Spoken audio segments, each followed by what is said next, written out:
En el estudio particular de los delitos existen verbos que permiten establecer la tipicidad del delito en relación con la conducta. En el delito de tortura también vamos a encontrarlos. Son los llamados verbos rectores que nos permiten identificar el tipo de conducta desplegada para una mejor comprensión y calificar jurídicamente el hecho con apariencia de delito. En ese sentido, el artículo 24 de la Ley General para prevenir, investigar y sancionar la tortura, tratos, penas crueles, inhumanos, degradantes, establece como verbos rectores en materia de tortura el obtener, por ejemplo, información, investigar conductas delictivas y otros verbos como intimidar, castigar, coaccionar, prevenir y discriminar. En concordancia con estos verbos, tenemos que analizar paralelamente la conducta desplegada por el sujeto activo con la intención de identificar específicamente en qué consiste la tipicidad, ya que aun y cuando la finalidad es consumar ese delito de tortura, el objetivo nos va a permitir determinar el motivo por el cual se propicia dicha conducta. Esto significa, en el caso del verbo obtener, es claro que la conducta desplegada ha sido causar un dolor o sufrimiento con el objetivo de precisar información o lograr que la víctima rinda una confesión de hechos reales o falsos que le van a ser imputados como autor. El derecho internacional, por ejemplo, en estos casos de terrorismo, mantiene actualmente una discusión que intenta legitimar la tortura vigilada en los casos en que se encuentre comprometida la seguridad nacional. Todo ello provocado por el famoso atentado a las Torres Gemelas en Estados Unidos de América en el 2001. En aquel entonces se establece un nuevo límite punitivo para el Estado. La tortura con el objetivo de intimidar tiene entonces una razón particularmente interesante, ya que su objetivo real no es el sujeto atormentado, sino la ejemplaridad del tormento. Esto se va a dar para que aquellos que además del sujeto exhibido sepan qué es lo que les va a pasar si atentan contra los intereses tutelados del Estado. La tortura como castigo personal nos hace pensar, por otra parte, en la venganza privada, en donde el sujeto atormentado arrebató una propiedad a quien legítimamente le corresponde tanto la propiedad como la tenencia de ese bien. No obstante, la tortura es un delito de demostración de poder y de sumisión de aquellos que tienen un poder legitimador y además punitivo, entiéndase el Estado. Por otro lado, si hablamos de la tortura como un medio de coacción, implica que el sujeto activo obliga a la víctima a hacer o dejar de hacer algo que le beneficia directamente al sujeto activo, por ejemplo, emitir una confesión o bien negar un hecho e incluso imputar una conducta a un tercero. Si de medidas preventivas hablamos como verbo rector de la tortura, pues se nos refiere en un nivel sociológico y arqueológico que mediante la tortura se previenen las desviaciones sociales o políticas con el objetivo de mantener una sociedad que no tenga cambios o mantener un estado de tolerancia sin llegar a la desviación que el propio Estado consideraría peligrosa para su supervivencia. Finalmente, la tortura como medio de discriminación ha sido utilizada a lo largo de la historia humana. El sistema de castas y la jerarquización política, así como las diferencias económicas, han marcado la pauta para determinar que las personas no somos iguales, aun y cuando el discurso oficialista así lo regula. Una cosa es lo que dice el papel y otra cosa es lo que ocurre en la realidad. En la práctica existe la tortura psicológica por discriminación, tanto en aquellos que son estigmatizados por ser diferentes, por pensar distinto, tener una religión distinta, al igual que aquellos que se niegan a las nuevas políticas de inserción, que van a ser discriminados por el Estado y torturados mediante la coacción a modificar su realidad actual. Ahora bien, si analizamos particularmente el delito de tortura, vamos a encontrar que la ley prevé una sanción para servidores públicos y particulares que lo cometan. Y además establece el aumento de la pena hasta en una mitad cuando se comete en contra de personas que son niños o que son también llamados menores de edad y En el otro extremo va también a incluir a los adultos mayores o bien cuando se tenga una condición como la gravidez en las mujeres, es decir, que estén embarazadas o alguna calidad específica, por ejemplo, para los periodistas o los defensores de derechos humanos. Además, también se regula una reducción de la pena cuando se otorgan datos que proporcionan información relevante para la investigación de otros delitos. Sin embargo, no todo es particularmente positivo. La ley también es omisa cuando, derivado de los actos de tortura, la víctima pierde la vida. Y ojo con esto, tampoco se señala qué pasa cuando la víctima logra sobrevivir, pero conserva una disminución física o fue mutilada. Tampoco señala alguna pena referente al daño psicológico causado por su agresor. La supletoriedad de la ley en este sentido indica que debemos acudir al Código Penal Federal y tipificar el delito de homicidio con las calificativas de premeditación y de ventaja, por los cuales estaríamos alcanzando una penalidad que va de los 30 a los 60 años de prisión, de tal modo que ese delito tiene que reclasificarse y al ser atípica la figura de la tortura, desaparece de la investigación oficial, una de las formas que el Estado tiene para evadir sus responsabilidades tanto a nivel federal como a nivel internacional respecto de ese delito. Pero hablamos de otro caso de omisión, que se da cuando la víctima, por ejemplo, sobrevive, pero conserva una mutilación o una disfunción orgánica derivada de esa tortura. La reclasificación del delito también nos va a remitir a tipos de lesiones e incluso de abuso de autoridad. En el caso de la tortura psicológica, que es un poco distinta, aunque no causa sufrimiento, estamos ante la inclusión de nuevas tecnologías de control social que evitan los levantamientos armados. Esto porque mantienen un estado permanente de tensión social, histerización e incluso de neurotización a niveles macrosociales. Pero si de un análisis real se trata, vamos a hablar de la inexistencia de la prisión preventiva oficiosa en este delito de tortura, que además es bien interesante.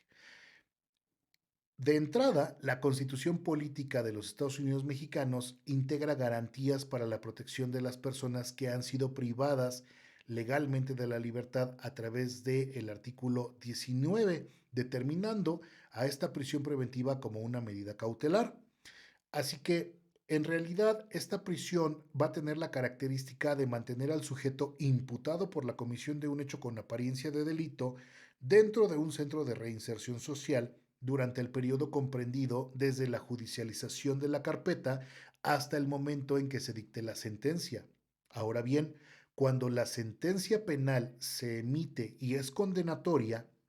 se le resta el tiempo que el procesado compurgó, ya sea de prisión preventiva, y se le resta el tiempo de la pena señalado.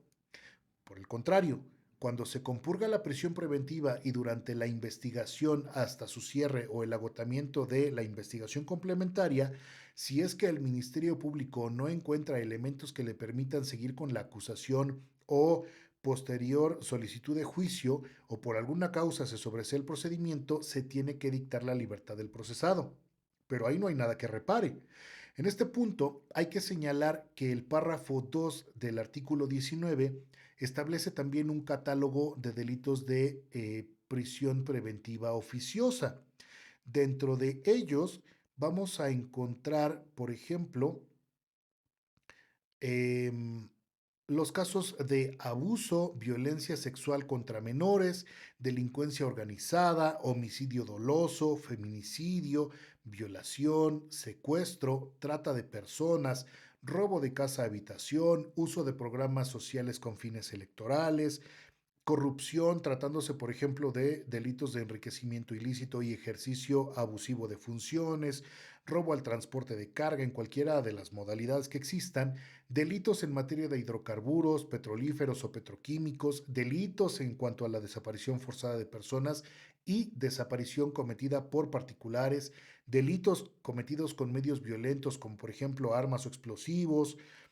también delitos en materia de armas de fuego y explosivos de uso exclusivo del ejército, y así también algunos delitos graves que sean determinados en la ley en contra de la seguridad de la nación y el libre desarrollo de la personalidad y de la salud. Pero no tenemos nada en contra de la tortura. Entonces, ¿qué significa esto? Que el catálogo de los delitos por los que se dicta la prisión preventiva oficiosa del artículo 19 comprende esos delitos que te acabo de comentar. Delitos, por ejemplo, también que llegan a ser considerados no menos lesivos socialmente. Sin embargo, hay que indicar que no está la tortura dentro de ese catálogo, lo cual debería ser considerado como una omisión muy grave en relación a la normatividad internacional que actualmente busca que se cumplimente, derivado de las sentencias impuestas por la Corte Interamericana de Derechos Humanos, todas las regulaciones necesarias para evitar la tortura cometida por el Estado. Todo esto está determinado basándonos en que la tortura es un delito que atenta directamente contra la dignidad humana, ya que las conductas específicas por las que puede tipificarse el delito incluyen efectivamente causar dolores físicos o sufrimientos psicológicos, no solo con la finalidad de obtener información, sino como medio para intimidar, castigar, coaccionar, incluso para discriminar tanto a un sujeto como a un grupo de personas. Hay que tener en cuenta también que el mismo párrafo sí integra delitos relacionados con la tortura. Ojo, algunos de ellos son la desaparición forzada de personas y la delincuencia organizada, así también los delitos contra el libre desarrollo de la personalidad, que también están señalados en el Código Penal Federal y que además comprenden a los delitos de corrupción de menores, de personas menores de edad o personas que no tienen la capacidad para comprender el significado del hecho o aquellas que no tienen la capacidad para resistirlo. Está también la pornografía, que está evidentemente relacionada, el turismo sexual, el lenocinio, la trata de personas, la provocación de un delito y la apología del delito. La omisión también de impedir un delito que atente contra el libre desarrollo de la personalidad y la dignidad humana. Ahora bien, de todo esto que te acabo de comentar, es posible señalar que la norma sustantiva penal, o sea, la Constitución, es ambigua porque no señala a la tortura como un delito de prisión preventiva oficiosa. No obstante, tampoco el Código Penal Federal señala supletoriamente en el título octavo los delitos contra el libre desarrollo de la personalidad a la tortura. A lo anterior, también hay que sumarle que la Suprema Corte de Justicia de la Nación se ha pronunciado y ha dicho que la prescripción no opera en el delito de tortura por considerarlo una ofensa muy grave a la dignidad humana. Ahora, derivado de estos elementos, hay que decir que este artículo 19 constitucional omite de manera flagrante en el catálogo de delitos de la prisión preventiva oficiosa a la tortura. Porque aun y cuando la propia Corte considera que, como lo acabo de decir, se vulnera la dignidad humana, no es un delito que esté considerado con una afectación mayor que la de un homicidio doloso o una desaparición forzada o delincuencia organizada, aun y cuando esos tipos penales, como ya lo dije también, están directamente vinculados a la tortura.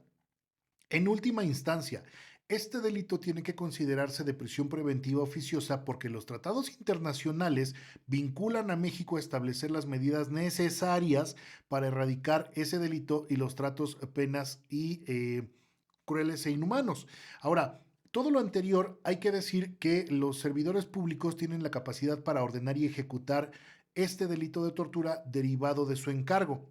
y también pueden evitar de una manera eficaz la investigación del delito, es decir, evitan que se investigue la tortura y también evitan que haya un ejercicio de acción penal por ese delito. Esta situación es que también tiene una característica para nuestros legisladores y el derecho constitucional mexicano, que realmente no lo consideran una problemática de inmediata necesidad. No consideran que tiene que ser erradicado inmediatamente. La omisión de la tortura, por ejemplo, dentro del catálogo de los delitos que ya habíamos comentado, beneficia conscientemente a los legisladores y a los servidores públicos con el objetivo de evadir no solamente la responsabilidad, sino también la mayoría de aquellas que tienen que ver con los delitos relacionados con el abuso de poder y también aquellos que están relacionados a la corrupción y el enriquecimiento ilícito. Por los motivos que ya les dije, puedo afirmar que la tortura es un delito atribuible a los servidores públicos y funcionarios públicos con alto rango, por lo que es difícil vincularlos a proceso acusatorio penal porque este delito no amerita prisión preventiva oficiosa. Tampoco integra una punibilidad que sea proporcional al bien jurídico que se daña y además guarda una relación muy íntima con el delito de desaparición forzada de personas, que además es un delito que ejecutan los cuerpos policíacos, los militares y los grupos civiles luego de haber aplicado tortura. Estos grupos, al carecer de ese don de mando o de imperio dentro de la jerarquía de poder, hace que se vuelva más factible señalarlos como chivos expiatorios por su mayor facilidad de aprehensión y sobre todo por la posibilidad de mantenerlos cautivos vía prisión preventiva.